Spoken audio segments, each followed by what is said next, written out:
Shut up and sit down. Welcome to the Health and Wealth Podcast with your hosts, Tim and Carter.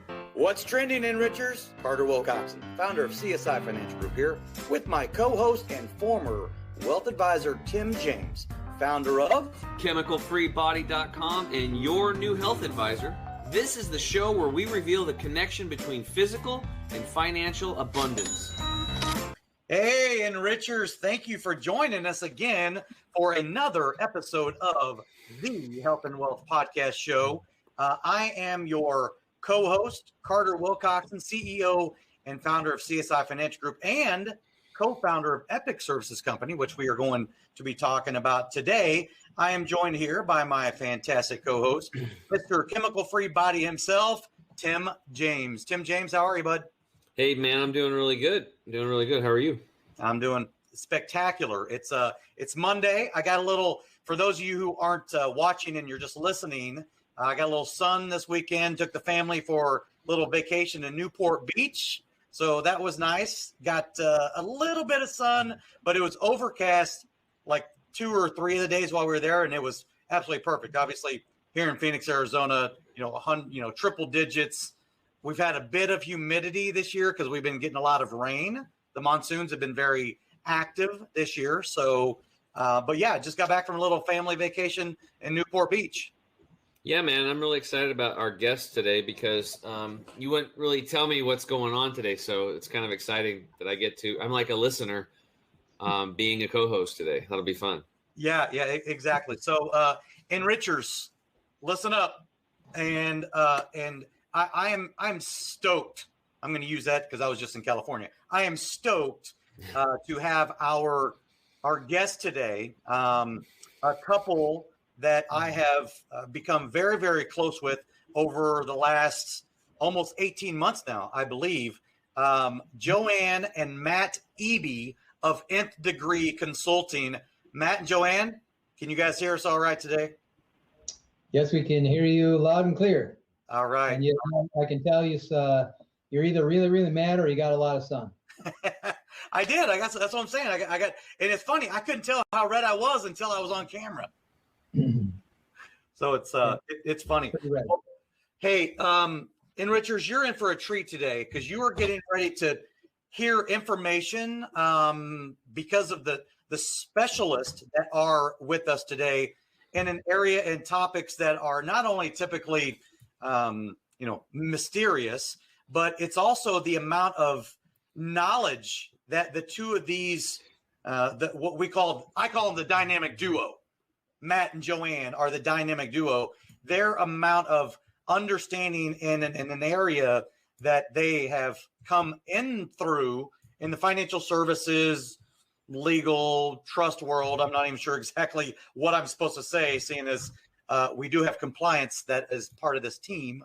But I'm really excited for them to be able to share not only their backstory with us, but also where we are going towards the future with Epic Services Company. So, Matt and Joanne, if do you guys have any questions before we get started? I'm just going to basically interview you, and you're going to tell everybody, how you guys met, which I think is an awesome story, by the way. And then, your background and everything, and maybe individually, I'll ask each one of you. No, we've been looking forward to being on the podcast for a while. We've heard other, segments of the show, and they've all been really good from what we've heard so far. So, Carter, you've mentioned this to us for a while. And so, yeah, we're just excited to be here, and hopefully we can provide some value to your listeners and, go from there. Yeah. So, why don't we start with the story? And Joanne, I'm going to bring you in here first.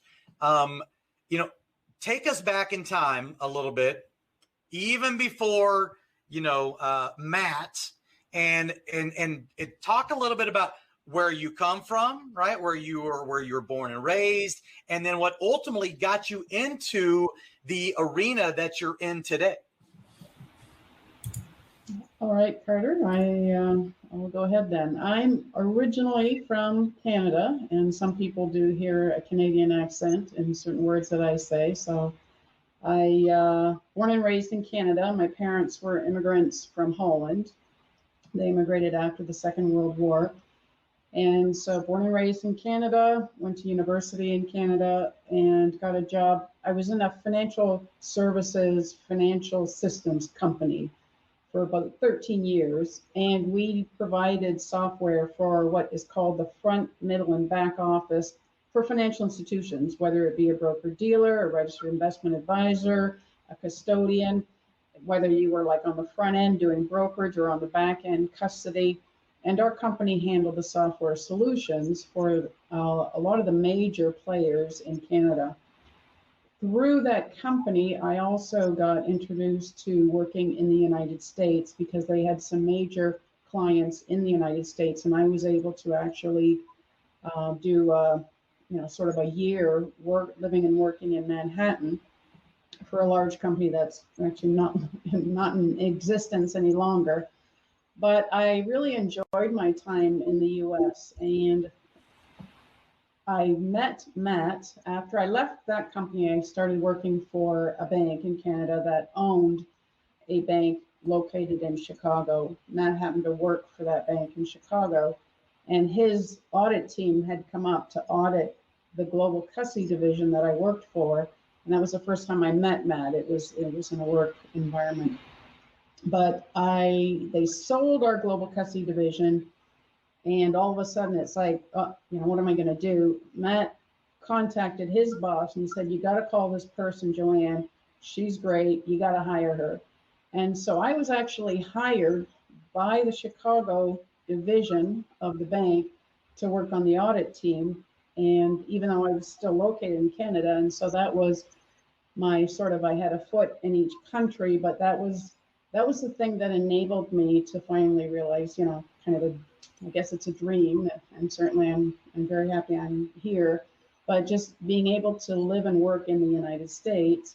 I am a citizen now, so obviously continuing to live here, but that was sort of my introduction to this country. I was able to get into the United States because of my experience with financial institutions, cross-border, because I had done work in the U.S., as well as my knowledge of the financial services software systems that were used. My background is not what is called retail banking, so it's not deposits and lending. It's what is called asset management. So that's where you get into the custody, the trust, the estates, broker dealer, registered investment advisory work. So that's essentially how I became introduced to Matt. And once I started working on that audit team, that's when I really spent a lot more time with Matt and got to know him first as a work partner. Yeah, well, and so you are a JD now. I am. Talk a little bit about why, and the enrichers always love to know, like, ooh, you're an attorney. Like, what got you interested in and even going that route in the first place? And then, where did you, get all of your schooling? Was that in Canada? Was it in the States? Give a little bit of a background there. Well, that's a great question because I had done my education probably fairly typical. I got my undergraduate degree at a university in Canada, in London, Ontario. And then 4 years after that, because my degree was in English language and literature, and my mother always said, what are you going to do with that? And so unfortunately, I wasn't able to write the great Canadian novel. And I realized that I might need more of a business academic background because I was really drawn to corporations and businesses. And so I did go back for my master's MBA. And so as far as I was concerned, my education was pretty much complete.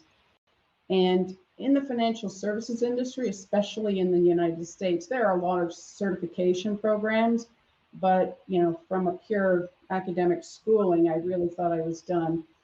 And years pass, and I'd already immigrated to the US. Matt and I were already married, and our son was heading into his, I think he was finishing up his junior year in high school. And Matt said to me, well, when Ben goes off to college, what do you want to do? And I said, well, I don't know.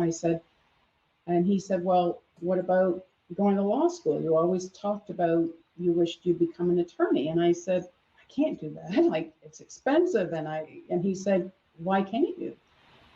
And I remember looking at him and saying, well, I mean, like, it's a big deal. It's a lot of money and a lot of time. And Matt just said, if not now, when?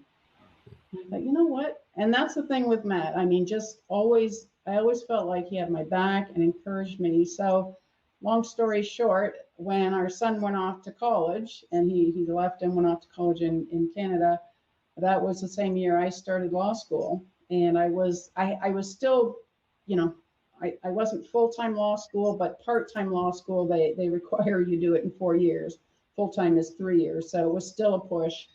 And we had some semesters where Matt virtually, I don't know how I would have gotten through it without him. I mean, he dropped me off, he picked me up, do like all the background stuff so that I could focus on law school. And we kept our business going as well during that time.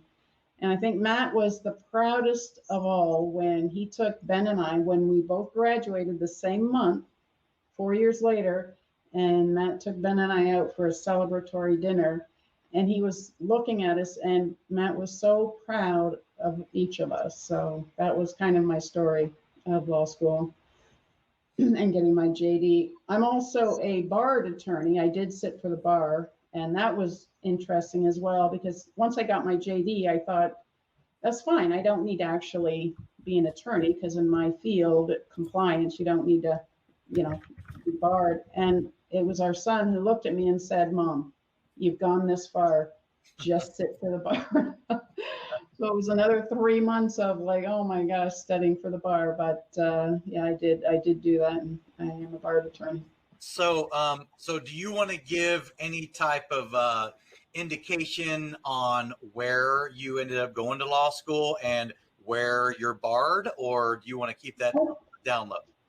No, there's no secret there. Interesting story with the law school, because I was we were living in the Chicago land area. And I thought, when I was first dipping my toe in, I'm like, what do you have to do to go to law school? Oh, you have to write an LSAT. Okay, then what? How many law schools are, like, once I got my LSAT score, I'm like, okay, it's not bad. And where would I go? And so there are 7 law schools in Chicago, and 4 of them offer part-time programs. And so I applied to 2 of them, got accepted to both. I went to, at the time, it was called the John Marshall Law School in Chicago, but since then it has merged with UIC. University of Illinois Central.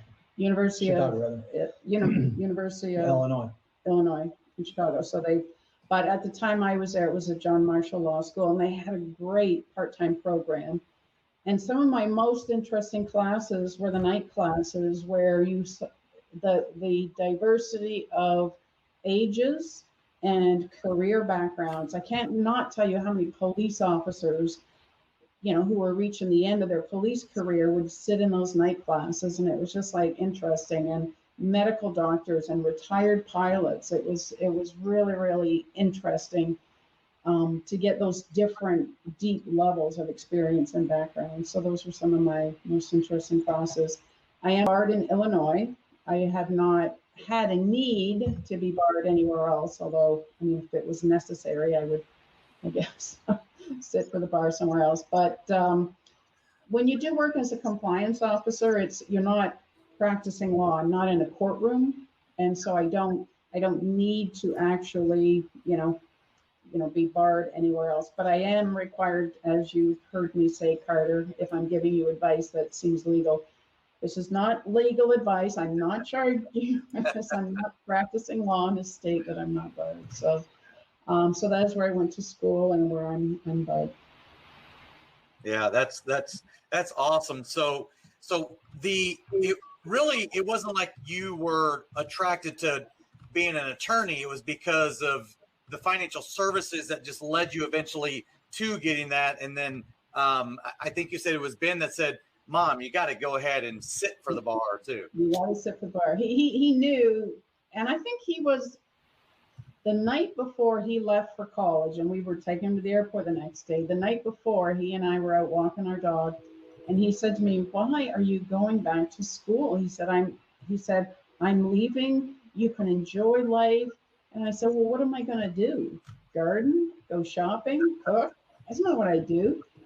I said, I think I'm really excited about law school. And he just said, well, I think it's crazy. He said, because you're going to fail. I said, what do you mean I'm going to fail? He goes, well, he said, I've been a student all my life and I know how to be a student. You haven't been a student for decades. And he said, you don't know how to be a student. And I thought that was very wise advice. And when I did start law school, and it is a shock, and it's certainly a shock coming to it at a later age, I had to remember that. And I did, during orientation, they had some advice that was literally like you could take extra classes for free on how to study. And, different medium is available now. And so the amount of audio listening I was able to do, commuting to the school and watching videos, things that I never experienced when I was a student. And so the way people learn has been expanded, I think, by the different mediums. So it was interesting. Awesome. Well, as I said before the show got started, this may end up being one of our longer ones because we have two guests today, right? We are joined today by Matt and Joanna Eby. I call them the dynamic duo enrichers, and you're going to get to learn more about that in our second segment. But let's go ahead and transition over to you, Matt.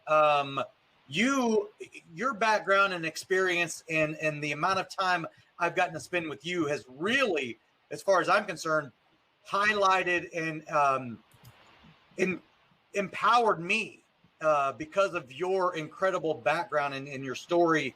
And why don't you share with the enrichers kind of what got you into, the financial services or the trust world or whatever it is that you want to, deem it that the consulting firm was, born from? Well, as you know, Carter, I've been a teacher and a professor, a lecturer for more than 20 years in the financial services area. In doing different programs for different organizations around the world.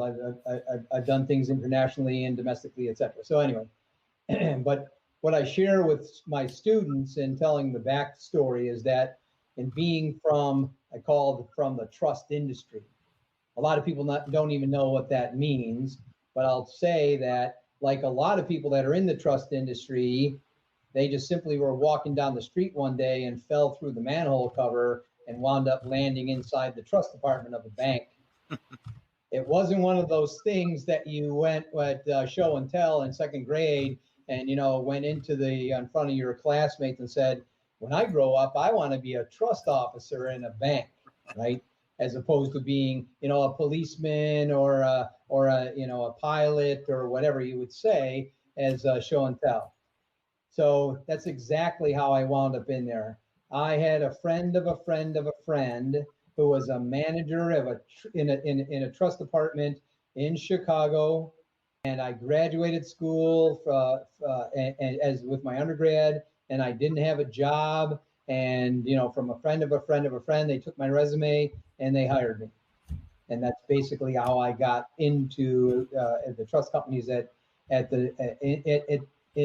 in Chicago at the time.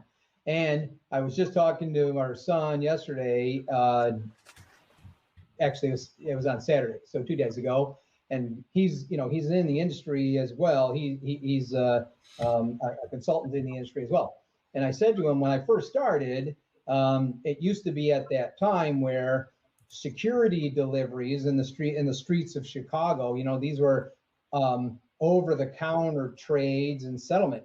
That there used to be runners that would go down the streets with briefcases of securities handcuffed to their wrists with armed guards, literally armed guards going with them, walking up and down the streets. Now, this happened in New York and it happened in LA and any place where there were over-the-counter trades.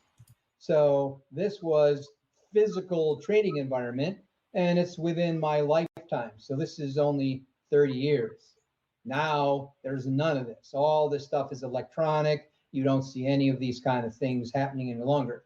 But it's been in that short of a period of time that all of this technology has really kind of taken over, and really now it's a much safer, faster, more financially driven environment, as far as that's concerned. But from there, from that, kind of innocent beginning, I wound up in Chicago working for probably arguably the premier trust company in the world, the Northern Trust. And, actually their golf tournament is going on today. You probably, you're a golfer and so they had that event carried over from the weekend. But anyway, Northern Trust at the time, they were preeminent, still have been able to maintain that even with all of these technological changes. So it's actually been pretty remarkable for me to watch them grow and watch them to be as good as they are, arguably the best in the industry at what they did. So I started my career there, and I was with the best people at that time, learning how to understand the trust industry from all facets, because they were in all aspects of the trust industry. Then from there, as I've told you before, I was another organization that was in Chicago, where I went from the trust, the trust business at the Northern, to then arguably the premier consulting firm in the world, Arthur Andersen Consulting. Now, the folks at McKinsey would probably raise a fuss when they heard that thing, et cetera. But I worked at at Andersen Consulting, and the problem, of course, is not a secret. Enron created a problem on the audit side at Andersen Consulting, and now they divided up into Protiviti and Accenture. So that was divided off because of that problem with Enron at that time. But those were the two organizations that I started my career off with. I love the aspect of being in the trust industry, and branching out from there to all aspects of what trust industry meant, and then really enjoyed my time at Andersen Consulting. And that's why I created Nth Degree, to be a consulting firm in the financial services industry, but really, really focusing on those areas in the trust side of the business. And then, as Joanne had mentioned, that has spread out into including all fiduciary business, which will include RIAs and broker-dealers and other aspects of the industry that it wasn't that case at the time when I first started. So anyway, that's kind of how we got to Nth Degree and how we have grown. And really, it's been the combination of those two things, my interest of helping others understand the industry, and consulting with organizations like you with executives like you, as well as industry practitioners, and whether or not that they're one time I was in a school that I was training, and I was asking people for their years of experience, and one person had 29 years of experience and another person had -7 days. So that meant that they were actually starting in their job the next Monday, and they were just coming through the door to learn. So we had that gap, and trying to make the program relevant with that degree of experience in there was sometimes very challenging, of course. But it wound up where I see many of those people still in the industry, and many times we're actually teaching or working with the sons or daughters of the people that were in our programs 20 or 30 years ago. And it's very, very rewarding from that perspective. But that has also led us to be able to have a market for delivering services as these people have become, professionals or executives in their particular professions, or they've opened their own firms, or they've gone to other firms to give us word of mouth recommendations. So that's how the magic has all come together. And we've built our proficiency and our expertise either through, as Joanne said, formal education like getting a law degree, or through informal education by teaching and then getting certifications in the industry. So both of us have numerous certifications. And in fact, we've developed certifications and, trained people to get those certifications over the years. So that's kind of the backstory for how we got to where we are. Yeah. So let me go ahead and ask this question, and Yep. and thank you for that background. And I know maybe we'll get into it a little bit more, but because this is a very fun show, we like to be fun and everything. I want to hear from your perspective, Matt, on what was it about Joanne that you're like, I think I'm going to ask her out. Now, I'm making an assumption that you asked her out. Maybe it was the other way around. But how did that connection really happen? She could drink a lot of martinis. Not as many as he could, but No, so honestly, Joanne, as you know her, Joanne is very, very, very smart person. I mean, she has, not only is she quick, witted and understanding, humor, etc., which is always endearing when you're dealing with somebody from a work perspective, but it's also, she took the job seriously. She also had people around her. Her team really respected her. But not only her subordinates, her superiors respected her. And they wanted her as part of her team, a part of their team, from the top to the bottom. And I know that when they sold the global custody division, as she mentioned before, the senior people were trying to find a place for Joanne to be placed inside of the organization, and they were struggling because they didn't have something else that matched very well. That's why the other members of my audit team, so it wasn't just me, but it was the other members of the audit team, we went back to the senior people in Chicago and said, we know somebody north of the border who you probably should talk to. And then after Joanne came into audit, after I left, when I left the bank and started Integrity, Joanna was actually hired as Chief Compliance Officer for the Asset Management Wealth Division for the bank in Chicago, in the U.S.-based bank. So it was the personality, the drive, the taking things seriously, and the value that she was going to add to the organization. That was really kind of the connectors for the original connection. And then it was, I knew she was a single mom. I met Ben. He's just the greatest kid ever. So there's all this kind of, things that became connected for me. And, I was kind of out there on my own in Chicago, and we just kind of started hanging out more and more together. I'm a hockey player. That's how I got scars in my face and teeth missing and whatever. So, and Ben was a hockey player as a kid. And so we skated together and all, so there was a lot of a mesh with that. And also both Joanne and Ben play hockey or play golf. And so, there was the sports connection, there was the family connection, there was the work connection. And, when you have all of that stuff, like you and Christina, when you have all of that stuff together, it's not really a lot of work. It becomes really, really fun to be together, and we still, to this day, all three of us enjoy just kind of hanging out. So let me put you guys on the spot. Yeah.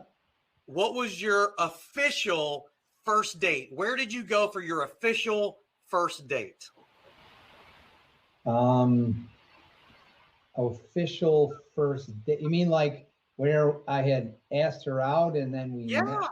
Yes. Yeah. I mean, there's a courting, right? It wasn't like you're like, hey, we're in this, right? Let's just do it. Like, it wasn't just like, there had to be some sort of courting, right? Wasn't there? Well, it's hard to say because it migrated. It migrated. Right? Yeah. So it migrated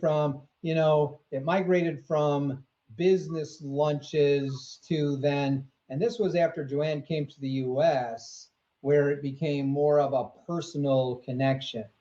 It was after Ben and Joanne had migrated from Canada and they were in the U.S. that it became more personal than it was in Canada. So, and it's hard to really say this is the first date thing. Gotcha. And it was probably something where we were sitting in the living room in Joanne's house in Evanston, where Ben fell asleep and I probably put my arm around her or something like that. You know, it's one of those really kind of just, it was so informal. It's hard to really say this is the first kind of date thing, right? I don't know. Because we had been working together for so long. Although I will say that, you know, when I first met Matt, even though it was a work relationship, I just really enjoyed working with him. He was somebody, because he was so smart, and the way he shared his knowledge, because I didn't know the trust industry and they wanted to hire me as an auditor.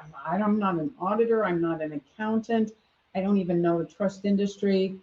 And so when I was hired, and Matt was the one that was tasked with kind of coaching me through what is called the subject matter expertise, because Matt already recognized that I had a lot of the background necessary, like global custody and a lot of that front office stuff that I had done with that software firm.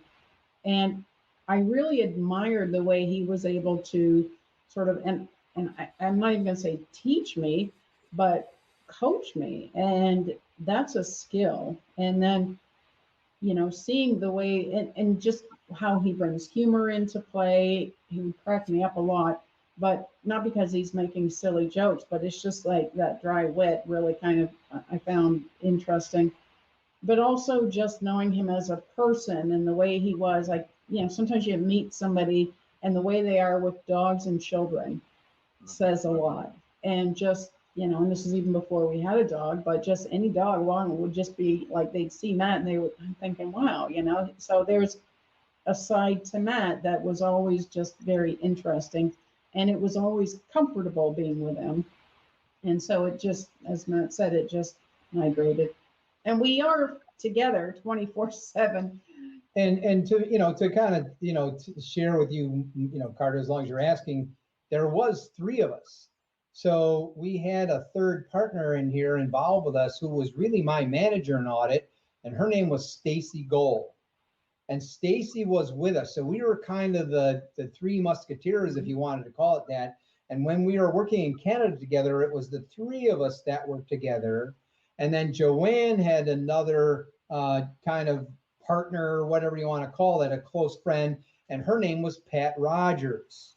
So between the group that was, you know, the Joanne and Pat on the business side, and Stacy and I on the audit side, we were able to do a lot of really good work.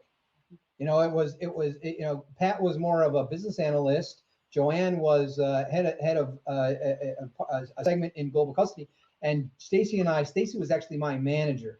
Stacy left and she went to work directly for the SEC, and so, but she was part of Nth Degree at one point. She was a partner in Nth Degree, and then Stacy went to work directly for the SEC and kind of left.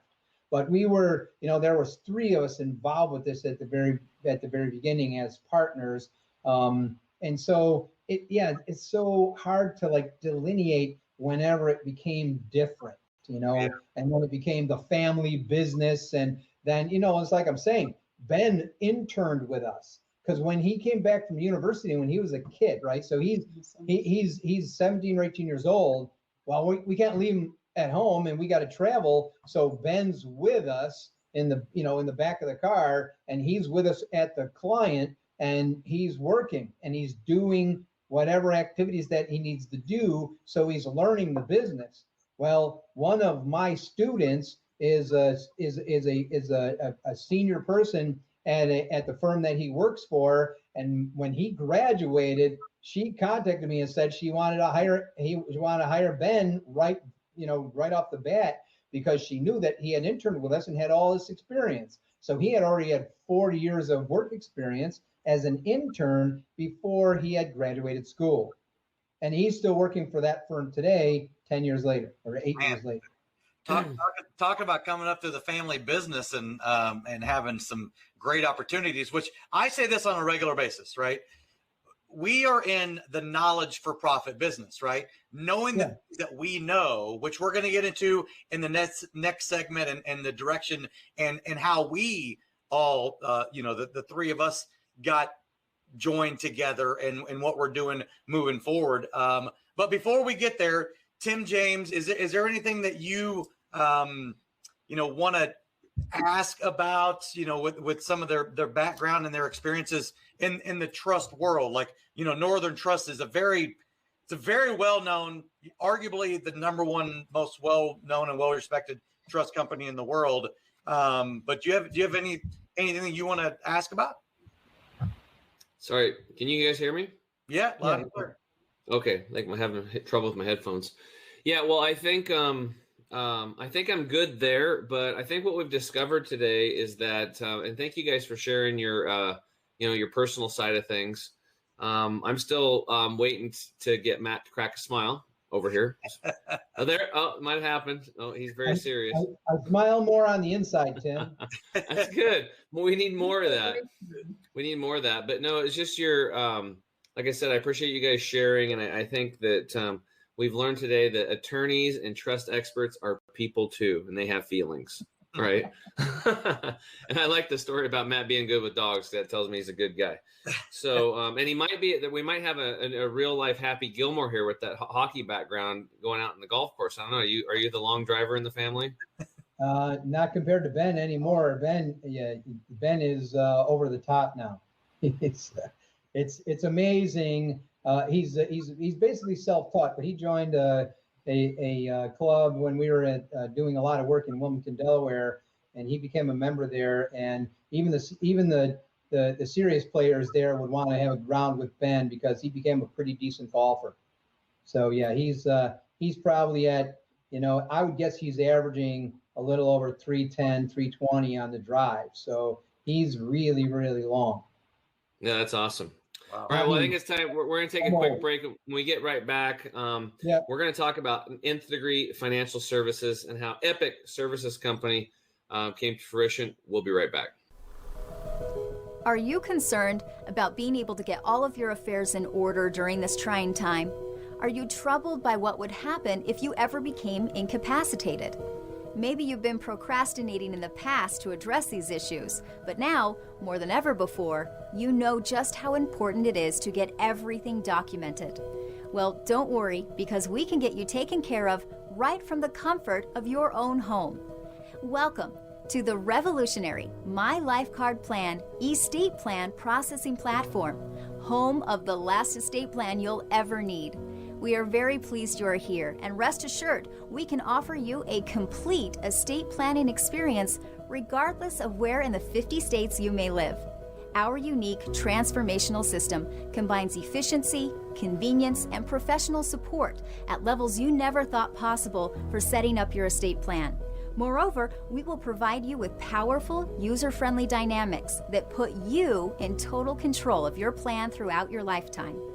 Call us today at 888-316-6040 or go to www.csifinancialgroup.com, and our team of specialists will be there to assist you every step of the way.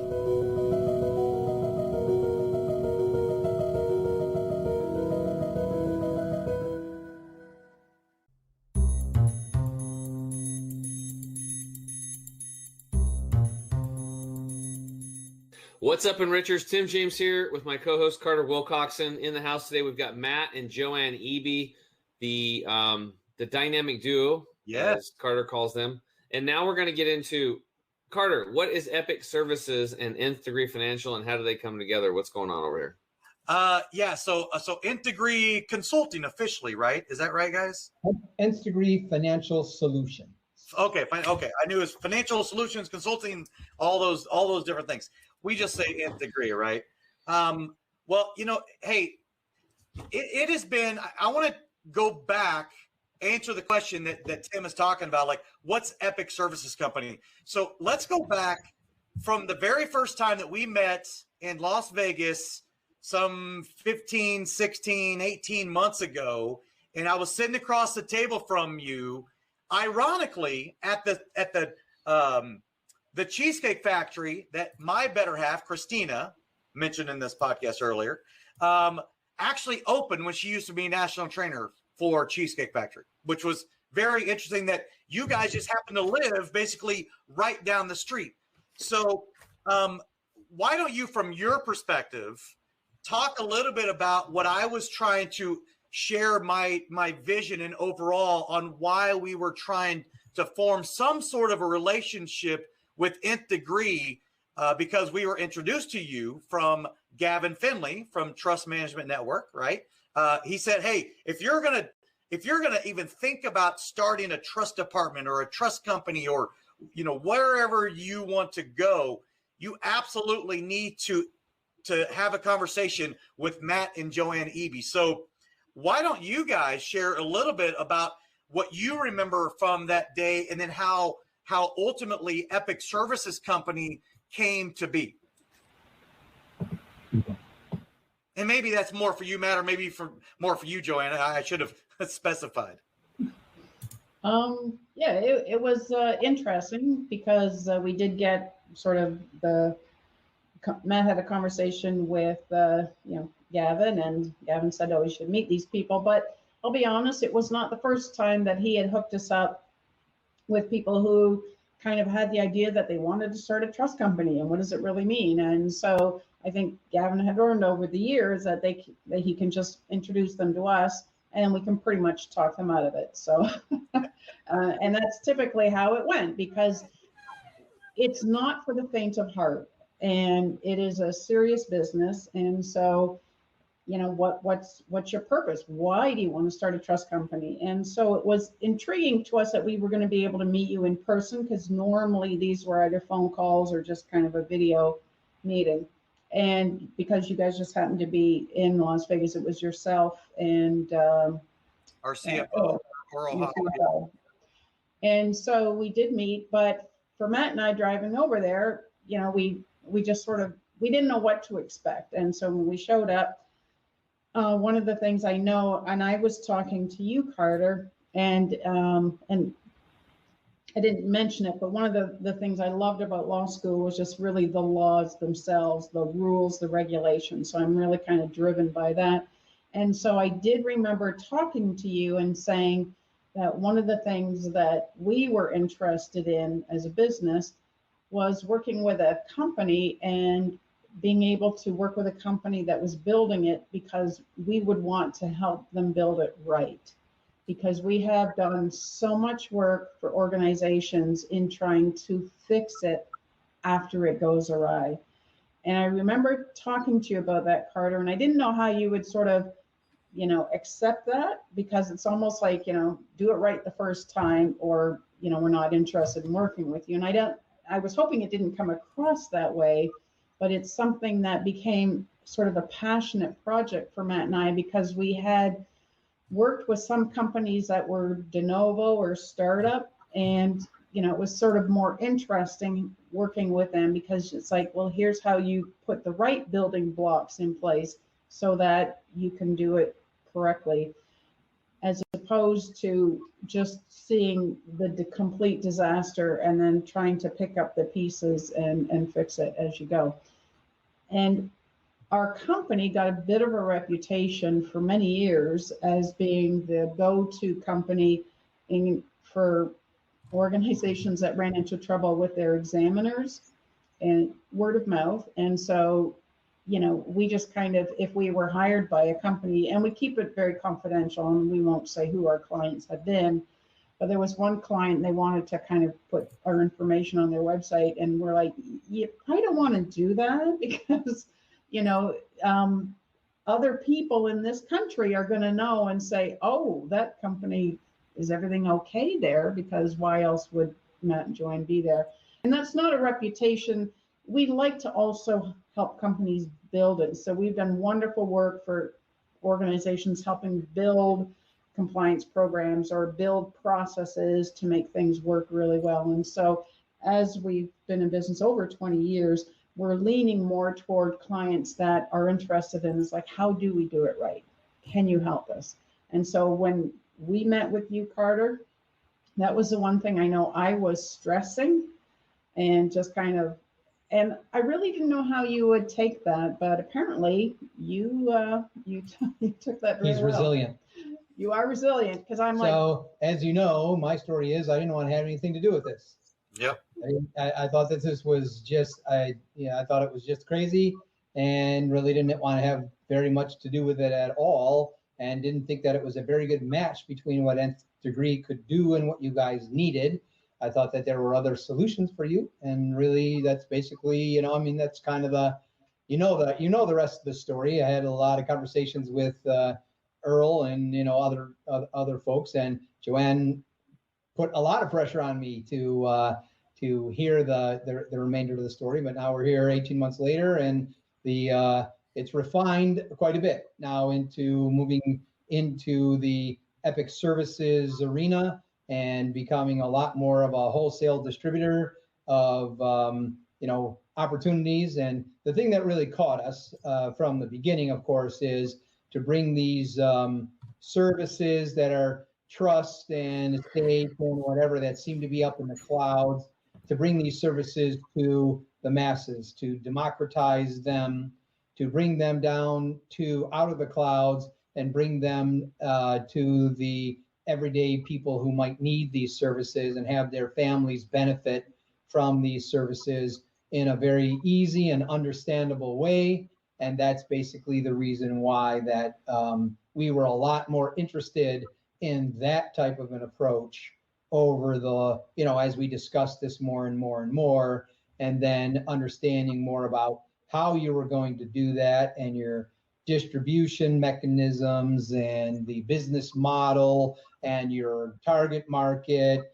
And then, of course, the mentor-mentee network with the, as you just mentioned, Scott Garcia and Lisa Camacho and Rick White. They're all fantastic people. Rebecca Shriver, no more, there's nobody with more energy than she. I don't know, maybe you, Carter, is you guys could get into the wrestling ring maybe and go at it. But anyway, it's like, it's those, it's that type of dynamism that is really, really, it's different in the marketplace. It is a fantastic business idea for the way that you come about doing this. And so that's, why that we became a lot more, quote unquote, sold on the concept as we moved along here. And I still think that this is a phenomenal design. I think your ideas are really cutting edge. It's just a matter of getting this, getting some traction and getting the, attention of media or whoever this is once that it comes about. There are some things that we need to work out the rough edges on, and et cetera, as you know. But once that this starts to occur, I still think that this is a cutting edge solution, and I think that it's really going to work for a lot of people. When you have people like the mentors, Scott and Lisa and Rick and other people, Rebecca too, when they're delivering in their communities, when you have local distribution and people like that who care about the people that they live near, and their families, their kids go to the same school as their kids, their clients' kids, etc. When they deliver these services and it's so localized like that, and then they can have access to the level of service that you would have at a place like the Northern Trust at a reasonable cost and have that degree of expertise available. Yeah, that's dynamic. That's really, really dynamic. And that's really where these services need to go. This is very, very much like what happened in the mutual fund industry in the 40s and 50s and 60s, where investment management services came out of the private world and became democratized by offering pieces of those investment pools through mutual, slices, in mutual fund purchases. A very similar kind of a thought when you're distributing this type of trust and estate type of service and planning and documentation at the level that you're bringing it to with the ease and expertise of your network, yeah, this is, as you're saying, cutting edge or, very, very dynamic. So that's what Epic Services is leading into, the distribution aspect of this for the estate planning, as well as the other pieces that you put in place. So we're really looking forward to all the things you guys are going to bring to the table over the next few years. Yeah. So one of the things that you said not too long ago that it really got me like jazzed up, because, you always think, I'm generalizing here, you generally, you always think your idea is like the greatest idea and, whatever. And, but one of the things that you've said is that you've been in that industry that you're in, you come from it, you've trained it, you've taught it. And what I shared with you and the vision, the overall vision, everything, you're like, that doesn't exist, right? So it's hard to compare something when people ask me, Tim's like, well, what's Epic Services Company and what's it going to be able to do and all this stuff. It's hard to give a comparison because to your, description, Matt, whenever I shared the overall vision and the ecosystem that's been created and the client experience and that knowledge for profit that we talk about. And you said, nothing like this exists. As far as I'm aware, nothing like this exists. Now, you saying that means something, and that holds water because in the first segment, as the enrichers were listening, you come from that world, right? And democratizing and making it available to the masses is what we are ultimately doing. And that's why Epic Services Company is going to be the preeminent estate planning solution ecosystem for advisors and their clients throughout the country. So any part of that you want to, touch on, maybe even you, Joanne, as compliance, right? The inevitable chief compliance officer for Epic Services Company. Anything there that you want to touch on and expand? Well, let me just make one more comment so it's easier for people to understand, okay? Including Tim, including yourself, Carter, potentially from not being from the industry. What happens is that, going back now almost 100 years and going back to the Great Depression in the 20s and early 30s, banking was divided up and you had all these financial services were segmented off.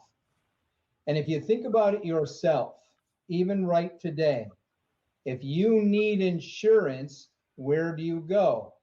You probably go to an insurance company. Even the commercials on TV, if you're going to buy auto insurance, you probably see Geico or one of these other insurance providers out there because they're offering you insurance. If you want brokerage, you go to a broker-dealer house. If you want banking, you go to Wells Fargo or you go to whatever bank is around.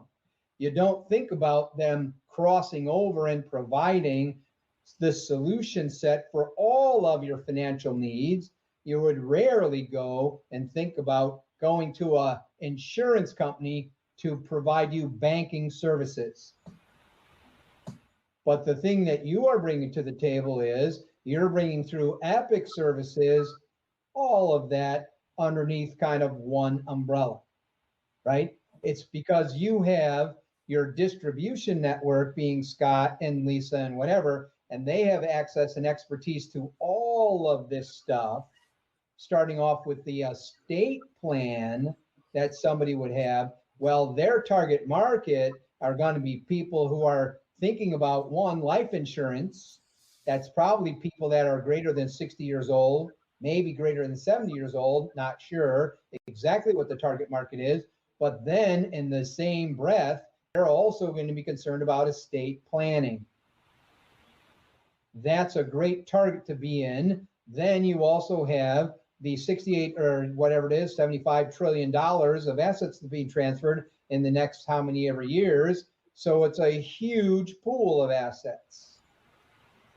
And these are mostly captured inside of a handful of companies like the Northern Trust. So, and what you're doing is you're bringing this down to having a kitchen table conversation between Lisa Camacho and Mr. and Mrs. Smith or whomever that she's talking to, in order to let them know about how easy this has become, because the original design of this is no longer valid. You don't have to go to insurance company for insurance. You don't have to go to a bank for banking services. You don't have to go to a trust company for trust services.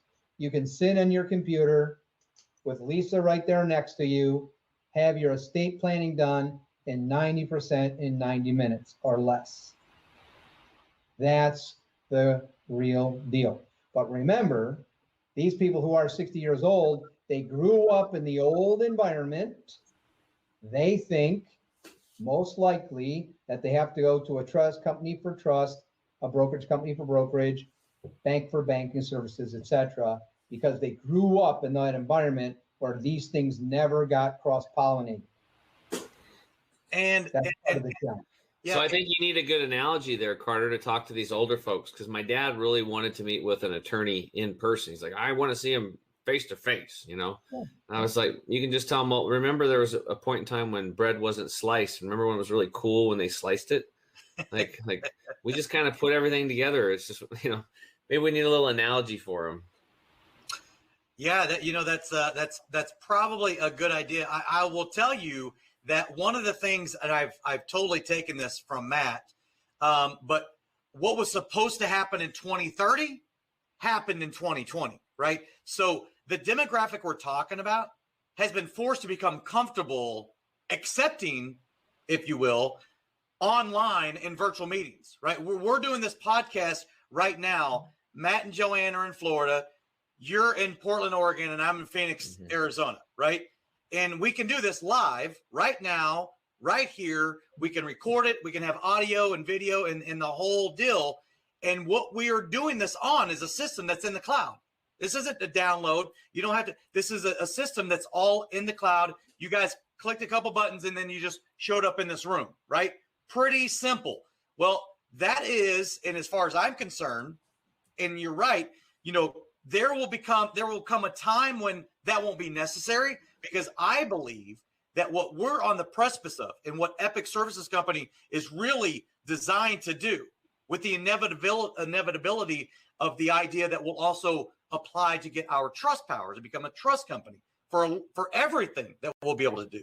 And that's why we have, sidebar, just real quick, that's why we decided to go with Nth Degree, because of the amount of expertise that they have in forming it and building it correctly from the get-go.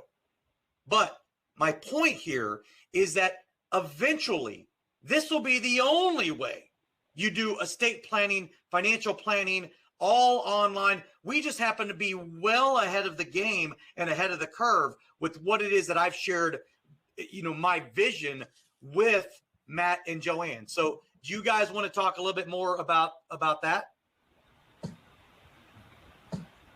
You know, the overall vision, I guess, from and by the way, enrichers, they aren't wondering what it was I just got through saying. Matt has an amazing ability to take all of my ramblings, which they can be, and kind of sort of like, okay, let me go, you know, compute it really fast.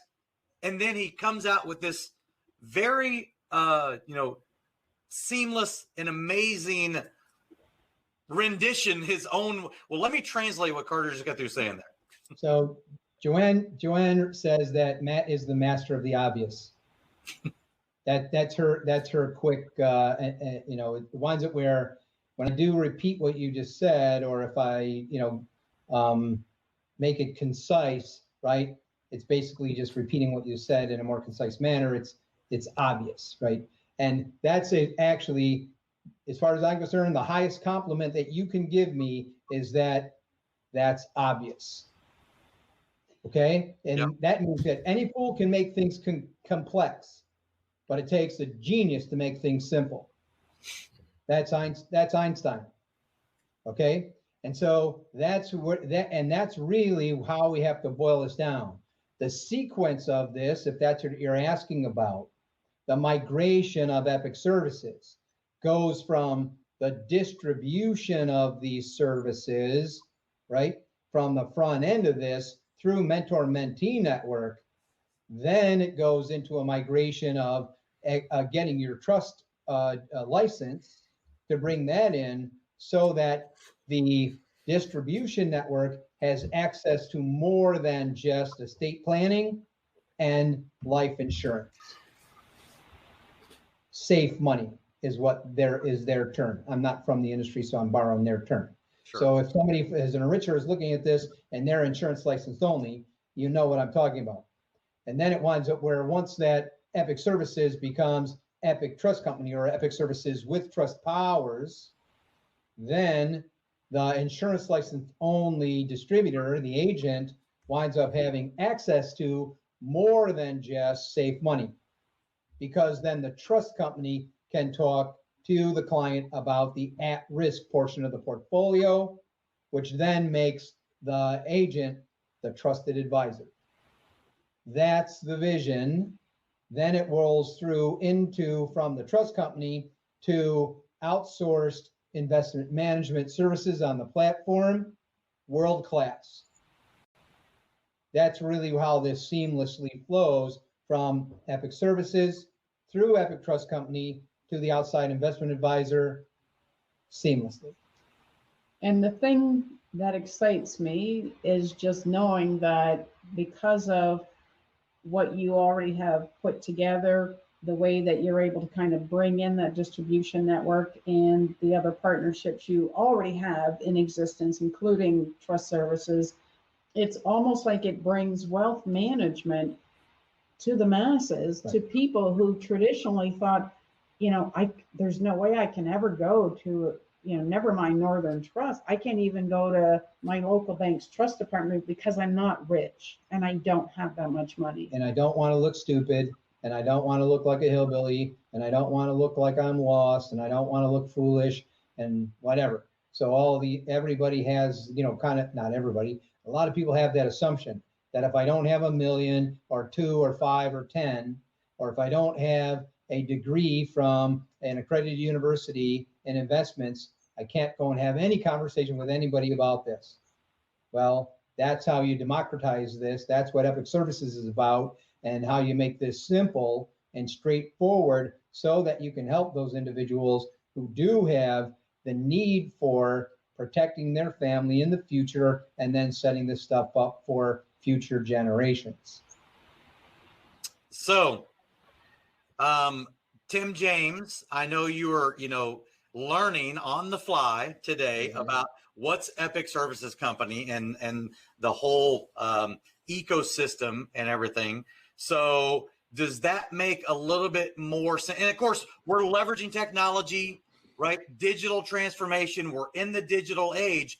But I think what makes Epic Services Company so dynamic is the relationships and the personalities that are hand-holding the clients through the entire process. So it's not as if, hey, well, you got to get on the computer, you got to learn how to, hit this, because Mr. and Mrs. Jones, Tim, your parents, they may not be comfortable hitting the keystrokes or whatever. So we literally hand hold them from beginning to end, and we help support them in perpetuity, even after it's all said and done. But we allow them the level of control that they would hope to be able to have. So you have heard me say this time and time and time again.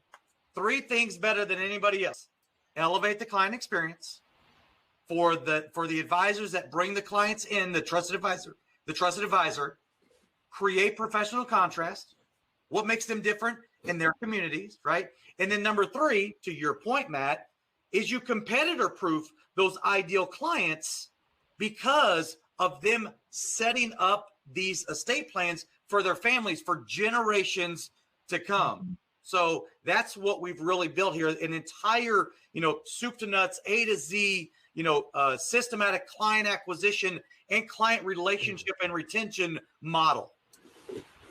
I really like it because it really caters to the working class individuals. Very, very important. They're the ones that are getting hammered right now. Small business owners, entrepreneurs, working class people. Working class, we've been getting hammered since the 1970s, actually. And we know that. I don't know if we talked much about that on this podcast, but just to get back, while it's almost like this Epic Services company it's not just for people with what would be considered ultra wealthy. It's for working class and above. And I think that's really important because of the working class has literally been robbed for 50 years. And we've done the analysis on it over here at the Truth, Freedom, and Health Movement. Got my new hat on today. And we equate that the GDP growth since our politicians created labor unions and took over the working class movement, that $47 trillion of our hard-earned income has went upriver to the elites. That's about, to give you an example for people listening today, if you're making $50,000 a year, you should be making $120,000 a year. So where'd the 70 go? It's went upriver. So what we're doing here is, besides, starting a movement to get that back, which is what we need to do and what we are doing, let's take what we do have and protect it, make sure we're not paying too much in taxes on it, and be able to pass it tax-free as possible to the next generation, to the next, and build our own intergenerational wealth. That being said, I really like the interconnections at Epic Services Company with the advisors, where you're actually training the advisors so that they can then train the client. And the interconnections at Epic Services between other organizations like Nth Degree Financial, where you're just kind of bringing everything into one place and organizing it and making it have a flow so that the end consumer can just kind of flow right in and get everything they need handled all in one spot, and do it in a good way. And then for the advisor, again, we spoke about that. I know when I was a financial advisor, it was, if you had one piece of business, there was a higher percentage of chance that you'd lose the client. If you had two pieces of business, that dropped. If you had three pieces of business, it was like almost guaranteed that they weren't going to go anywhere. And you're bringing a lot of that stuff, whether it's, money under management, your safe money concepts, personal P&C insurance, house and auto insurance, CPAs, trusts, whatever that might be. If your advisors that you're training can keep multiple stuff together for these people and save them money, make them more money, then they're never going to leave, and they're going to tell their kids to stick with you. So that's really good for advisors. Yeah, well, and I know we're coming up on a break, but to that point, Tim, this is part of, and obviously CSI Financial Group is going to be utilizing the services of Epic Services Company, and we've already shown proof of concept, if you will, which is why, Matt and Joanne, when I showed them everything that it was that we were doing, they were like, you know what, maybe this is different. This is unique. This is something I want to be a part of. It's not, just the regular, hey, I'm talking to Matt and Joanne because I'm just going to be another trust department. Nowhere close to that. So the thing about what's important that you were just talking and alluding to, Tim, is that we have, or what I tell my advisors, client acquisition is where it all begins and ends. You guys hear me say that all the time. It's all about client acquisition, no matter what it is that you do, what it is that you sell, you produce, or whatever. It all begins and ends with client acquisition, right? So if that's the case, well, what this does, and what I forewarn our advisors on, careful what you wish for, because if you do this properly, these clients are yours in perpetuity. So you might want to become a little bit more selective on the types of clients that you want to work with. And you may not be a good fit for everybody, but a lot of our advisors have grown, so used to just getting what I call their pound of flesh, that when they find out about our entire system, they're like, oh, I'll take anybody. I don't care. I'm just trying to get my pound of flesh. Whoa. Pump the brakes a little bit, because this system is a way that you are retaining these clients. Not only retaining these clients, but the next generation you're going to retain because of everything that we're doing. So that's why I forewarn them, careful what you wish for. Well, is there anything else before we go to break that you wanted to bring up, Carter? No, I think that's everything on my end. I think what I definitely want to reinforce is the support that not only the clients are going to get, but also the advisors are going to get. in this systematic way of estate planning services and financial planning services on the back end. So Matt and Joanne, do you have anything else you want to, mention before we go to break? Nope, I think we covered everything pretty well. So yeah, it's, the model is really it's visionary, and it's needed, and it's like Tim was just saying, that there has to be a way to protect individuals, and they can do this. The earlier in their life that they do this, the more protected that they are. So it's not just you can have an estate plan if you're 20, right? So you can start that at that time, and holding assets in the right registration and starting to formulate the plans from that time will be tax advantaged and all those kind of things. So having somebody in your corner that understands this and can look out into the future, like the mentors and like the advisors that you have, that's just helpful throughout your whole entire life. So the earlier that it's done, the better off that you are. And hopefully that as more people start to use the tools and become the younger that you are, of course, they're going to be a lot more comfortable with the electronics and in not having to see the lawyer's eyeballs, as Tim was just saying, right? So it's as this moves on over the next few years, I think that there's going to be a lot more people that are going to take advantage of this. So I think I'm seeing a good marketing opportunity here, but at the same time, a way to really help people because, my brother died in his 30s of a mountain biking accident. So we don't really get to choose when we get to take our last breath. Sometimes, most of the time, and it can happen at any time. So this might be something where once you get people through this, maybe some advertising and marketing, Carter, would be, purchase one of these for your 20-year-old. Get them set up ahead of time for the tax advantages and bold point. This is boom, did a boom, did a boom, did a boom, did a boom. And as they add, a spouse and children and other assets, they can just go click, click, click. And if somebody's crazy, they can not, take them off of being the executor, put somebody else, with a, log in, click, click, log out real fast. I just think it's smart to train people that we should have this while we're young. Same thing. It's like we're dealing this with the health stuff, which we're going to get into the next segment. But so many people, our parents didn't know about health. Their grandparents didn't know about it. And this generational learning deficiency is showing up with poor health. And it's also showing up in poor finances. I think 70% of Americans' average saving is $400. That's ridiculous. And that needs to change. So it's got to change early on. And I think companies like this are going to help out with that. Awesome. Cool. All right. Well, until next, no, just kidding. So, all right, we're going to take a quick break. And then we get to come back to the exciting part for me, which is we're going to let Matt and Joanne just ask me any question on health. We'll be right back.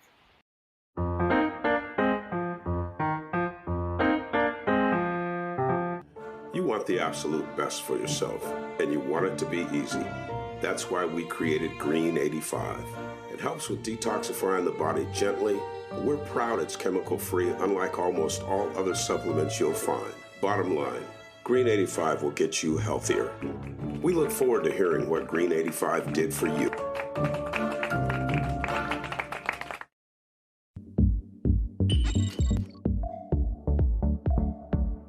To get this product and our other amazing products, go to chemicalfreebody.com. That's chemicalfreebody.com.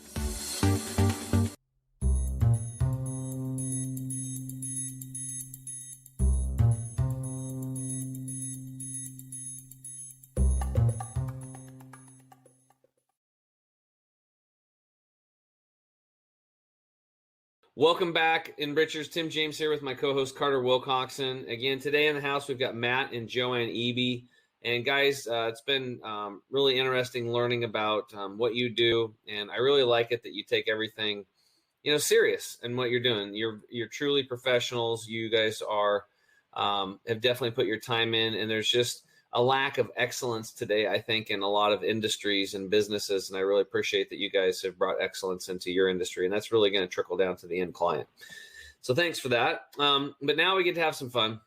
So this is the Health and Wealth podcast. Now we're going to do the health components. So you guys can just ask me any question about your own health, somebody else's health, hypothetical health, public health, whatever you want. Go ahead. That's pretty broad. Well, and it could be something like, hey, I want to lose 10 pounds. I want to gain 10 pounds. My eyesight, I'd like to get that back, or, whatever it might be. Maybe my back's been hurting, or maybe it could be like, what about COVID? What about vaccines? What about, any question you might have about anything health related for this? So Joanne and I, we walk regularly, and we came out of the western states, which had a lot of ups and downs in the mountains and whatever. Now we're in Florida, and it's really flat. So what I'm getting is I'm getting a lot of stress on joints, especially hips, and Joanne is getting some of this as well. And so ones where it's fairly uncomfortable as far as sleeping sometimes, etc. And I definitely notice that it is related to distance, and sometimes gait, sometimes speed, I suppose. But so any guidance on that as far as I did not experience this when I was at longer distances in mountainous terrain when I was going up and down. But when I'm in this flat surfaces here, it seems to be a lot more problematic. And we do like daily kind of a 4-mile loop. And it's flat as a pancake, and it is kind of paved. We do have really good footwear. We did learn that over the years. Thank you to REI for great hiking boots. But for me personally, I do find that I have to walk on the grass and then on the shell path just to try and get, different levels. But it's definitely different. And what was the climate? You were at more of a mountainous terrain. Where were you at before? And we were in Las Vegas mainly, but we were going out to Red Rock Canyon and, Mount Charleston, etc. So, yeah, it was much more mountainous in the western area. And even when we were in the Appalachians, we were doing, segments on the AT, etc. That it was because it was hilly. At least I didn't experience it. Plus, I was younger, I suppose. But we've been here. We got COVIDed here basically, and like 18 months so far. But seemed to be a lot more stress on my hips and joints in my lower body. And I even noticed we were recently in Greece for a family wedding, and one place we were staying, it was kind of in a village. So every day we would kind of go, up the hill behind and walk. And I'm like, this is great. I'm loving the hill work, and my hips are not sore. So, it just seems that's one of the things that is discouraging for us in Florida, how flat it is. Okay. Well, I know what that's like because I've been on walks and bicycle rides in Florida, and I'm over here in the mountains too in Oregon. So the first thing I was thinking was, where are you from? Because I thought maybe you moved to a humid climate and you weren't drinking enough water, because water is the lubricant of life. So making sure that you're having adequate amounts of water is something to take a peek at. Number one, it's basic, it's foundational. Or as Matt would say, it's just pointing out the obvious, basically, right? Yeah. So that one's really number one. And kind of a rule of thumb is half your body weight in liquid ounces daily. So if you're 200 pounds individual, that would be 100 ounces a day. If you're 100 pounds, that's 50 ounces. But if you're in a hot climate, then you might need to bump that up a little bit. This would be, purified water. We're also looking at, are you guys on city tap water? Well, yes, we are on city tap water, but we mostly drink bottled water because it's a little bit phosphorus down. There's a lot of phosphorus in the water in Florida. Okay, so you want to check your bottled water sources. So, Carter and I, we talk about water is a big deal for me. So number one is never drink anything out of plastic. Plastic, even if it says BPA free, then they have BPS, BPB, BPD. They have 36 other ones that have just as many problems. And so these are estrogen mimickers that disrupt our hormones. And, it causes a lot of problems, right? They throw off the communication in the body. So we'd want to drink out of glass. A lot of these places that are making the water are just using city tap water anyway. And the problem I asked of the city tap water is because the high pressure pipings basically make the water molecules very large. And instead of like a 4 to 5 cluster, they're 20 to 25 cluster. They don't really go through the intestinal lining that well. So even though you might be drinking a lot, you're just going to be going through you and peeing it out, right? So you really need to absorb it and get it into the bloodstream so that it can then get into the cell and then be used and transported wherever you need it used for the brain, You need it for the lymphatic system, the garbage removal system in the body, whatever, or the joints, right, for lubrication. So really pay attention to the quality of your water. We suggest people get like good purification systems and then put behind it a really good restructuring device. Okay, like I did. This is probably the biggest and one of the biggest investments that we share with people to do. But the water thing's such a big deal because your body's mostly made of water, right? So we want to get high quality, pure, clean water in your body that's highly absorbable. That'd be number one. Number two on your hips and joints and stuff like that is that's just inflammation, right? And there's quite a few things you can do for inflammation, water being one of the best things. You guys are obviously getting outside. That's good. We actually have a product called Turmeric 100, and it's a major breakthrough in anti-inflammatory properties. It doesn't go through the digestive tract. In fact, I think I have some right here. We just squirt this. I was trail running once a week, and I couldn't do it more than that because my hips and my knees would hurt. And I started squirting this stuff in, and then now I could trail run twice a week. So it knocked the inflammation back about 50%. Now, beyond that, there is these infrared saunas. You guys can get one for $1,300 and hop in that, and it is like amazing for inflammation. So when I got the sauna and I did the turmeric, and I will say I also started doing these magnesium foot soaks, I can run every day now. Like I have no knee inflammation at all. That really knocked it out for me. So the saunas are at thehealthysauna.com. There's a $1,900 unit and a $1,300 unit after the $100 discount. If you want more information on the water, you can go to mypurifiedwater.com and book a free consult with Danusha. She's like kind of my water gal on the team. And then for hip issues, we've actually seen a lot of people do really well with two things. Number one is called Yin Yoga. You can look up Yin Yoga stretching. These are 3 to 10 minute stretching postures where you'll do certain stretches. And you don't want it to be painful, but right on the edge of discomfort. And the reason why we go past the 90-second mark and we work into the 3 minute to 10 minute mark is because the fascia in your body, as we age, it gets tighter and tighter and tighter. And it's actually our largest organ, not the skin, as most people think. And it's kind of like taffy. And if you pull on taffy really fast, you're going to snap it, right? It's where we get injuries and stuff like that. But if you pull on taffy really slowly, but with gentle pressure, it'll slowly open up. So after 90 seconds, that fascia starts to open up. The first 90 seconds is just warming it up to the point of movement. So after 90 seconds, that's why we want you to go to at least 3 minutes. So you're getting another 90 seconds at least of opening up that fascia. And there's different hip opening exercises that you can do in Yin Yoga. It's free. All you got to do is just like, you guys can do this in the mornings, in the evenings, just sit there and talk or whatever and be doing it while you're talking and sharing, connecting.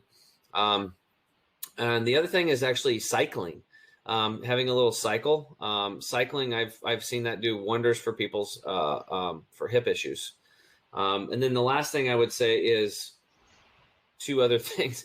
One's called a spunk mat, SPOONK, and you can get those at spunkspace.com. In fact, hold on. I got one right here. I'll pull it up so you guys can see it. This is an Accu Pressure Mat. If you can turn that to this, you see those little pokey things on the side? Yeah. Uh-huh. For lower back pain, unreal. And anything, you could put this on your face for a facial. You can stand on it, massage your feet. Just be careful. It's in the beginning, it scares you because it's really pokey. Now I'm a lot more confident with it. You can put it on your hands. It just helps stimulate meridian points. And I also travel with it. So when I go on long trips, because I had my neck was kind of jacked up, I actually took my shirt off completely, had this behind me while I was traveling. When you get out of the car and you're normally stiff, not stiff, like just it's amazing. And you can lay on these things for 10 to 30 minutes once or twice a day when you have issues. Put them on each side of your hip.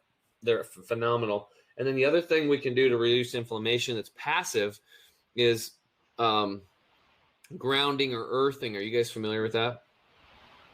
No. Basically, it's just making contact with Mother Earth. Okay, so the Earth puts off a frequency. That's when you pulled up your I'm losing my train of thought here. Compass. You pull up your compass and the needle moves north, right? Well, there's a field there. There's energetics coming off of the earth, but you can't see them. As soon as you break free from your bare feet, then inflammation begins, right? So it's a contributing factor because we're not plugged into our natural battery pack, basically. So there's companies out there like Earthing.com where you can buy, if you guys can see this, but I'll show you. This is on my desk right here, right? And it's plugged in. It's plugged in down there. I can't get my camera on the corner, but it's plugged into the third prong in the electrical socket. That is the ground. And for every commercial building and residence, there's an iron rod driven into the ground. That's the third ground to ground that grounds the whole electrical grid. It's not the electrical part, it's the ground. And that ground is bringing in that same frequency that we need. So these companies have developed these conductive mats and pads and sheets and stuff like that with silver threads in them. You can put on your bed and you can sleep on them, and you can be grounding or earthing all night while you're sleeping. And like with me, I'm working, I'm touching, I'm in contact with it, right? So what we're trying to do is we're trying to create an environment that is basically as close to nature as possible in the modern world, so we can still get the benefits of nature. And do things like reduce that inflammation. And they have documentaries out on a couple of them on earthing, and you'll watch them and you'll be shocked. There was a guy who was from National Geographic that had just tremendous pain in his body, back pain. And he was up in Alaska, 8 foot of snow. He was in so much pain. He was up at 2:30 in the middle of the night, just looking on the internet, spending hours trying to find something. And he came across this earthing, grounding stuff in the beginning. He's like, it's woo woo, but he was so much pain. He came back to me. He's like, I'll just try anything. He literally went outside in the snow, dug a hole, got underneath his cabin in 20 below weather, and scratched the dirt open, and then laid on the dirt for maybe 20 minutes to half an hour. He said that's all I could do because I had no clothes on. And he came back inside, and he actually was able to get a little bit of sleep from the pain. So the next night he does it again, and he gets down there, he freezes his butt off, but he comes back, and this is the first time he didn't he had like a mouthpiece, he didn't chew it up or something. And so then he was smart, and he ran some leads outside and ran them through the window, and then put a tape on his bottom of his foot and grounded himself. And then he started healing. And he contacted one of these companies and had them send the kits, and he started putting them on people. And it's a great little wonderful story about how he put them on all over these people in this little community up in Alaska, and everybody just benefit. One old lady, she's like, she gave it back to him, and she said, "What are you giving it back to me? I thought you said it was helping." She goes, "It is." But she goes, "I'm on Social Security disability, and if I feel too good, I'm afraid they're going to take away my benefits." So it pretty much worked for everybody. So, and the reason why is because we are part of the ecosystem, and our bodies are designed to be in contact with it. And when you run around on rubber-soled shoes and you're driving cars around with rubber-soled tires, and you're on the first, second floor, and we're not in contact with Mother Earth anymore like we should be. So hopefully those things will help you guys out a lot. You can take 1, 2, 3 or stack a few together and try them out and just keep adding them in until you get to the point where you're feeling like you're 19 again. One of the things we do occasionally is, we go to the beach near here and we walk on bare feet.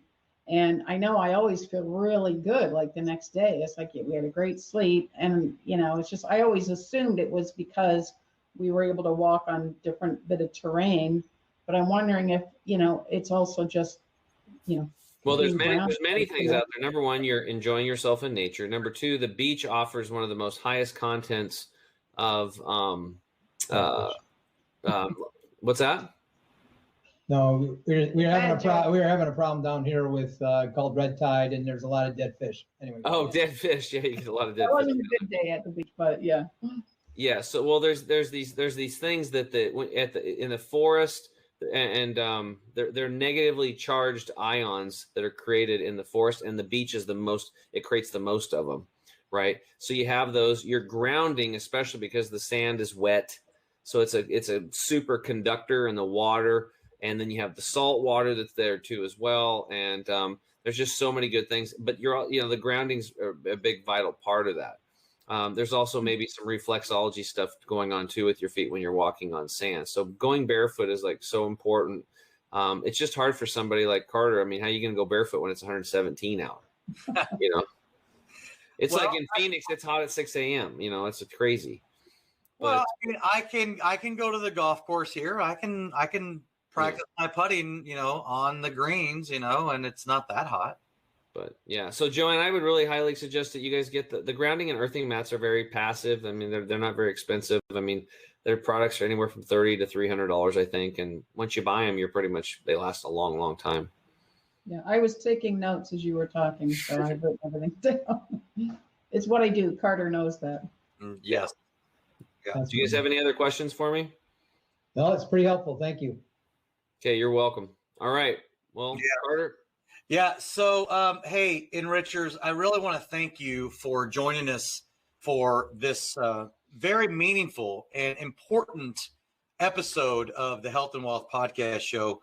You know, Matt and Joanne have both become priceless add-ons of our team, and their knowledge and understanding in an area that, you know, that's why we talk about democratizing it, right? Making it available to the working class men and women of America. So I really am thankful that they were able to join us today. You know, it did take us into the 20s to finally get them in here on the podcast. You know, they're extremely busy helping Epic Services Company, you know, become what they're becoming. But it has been an absolute treat, as I knew that it would be. I was anticipating this all day. I was telling my better half, Christina, I'm like, I'm going to have Matt and Joanne on the podcast tonight. I can't wait to be able to have them in here. And maybe Tim might even be able to get Matt to crack a smile. But we almost did, I think. Like I said, we'll just have the editing team turn him upside down. Then we'll be a smile. I'm smiling on the inside. It's the mustache. Oh, that's right. We talked about this. The mustache winds up where it just is, it's just looking that way. So. He has a great smile. Come on, Matt. Crack a smile. There we go. We did it. There you go. Yeah. So, Enrichers, thank you again for joining us for another episode of the Health and Wealth Podcast Show. Make sure to like, share, and subscribe on everywhere, wherever you get your podcasts, Apple Podcast, Spotify, Google, and make sure and check out all of our previous podcasts on the Health and Wealth Podcast Show.com. For my esteemed co-host, Mr. Tim James of Chemical Free Body, and our wonderful guest, Matt and Joanne Eby of Nth Degree Consulting and Financial Solutions. I am Carter Wilcoxon, CEO and founder and co-founder of Epic Services Company. Thanking you all very much for joining us today. Have a great time. Have a great rest of your day. And until next time, have a wonderful and abundant life. Thank you all for joining us today. Hey, Enrichers. Thanks for tuning in to another episode of the Health and Wealth Podcast. I'm your host, Carter Wilcoxon. And I'm your host, Tim James. And by God, we are committed to helping you guys have fat wallets, flat bellies. So tune in again for another episode and make sure to like, share, and drink a lot of water. Or beer. You have just listened to the Health and Wealth Podcast with Carter and Tim.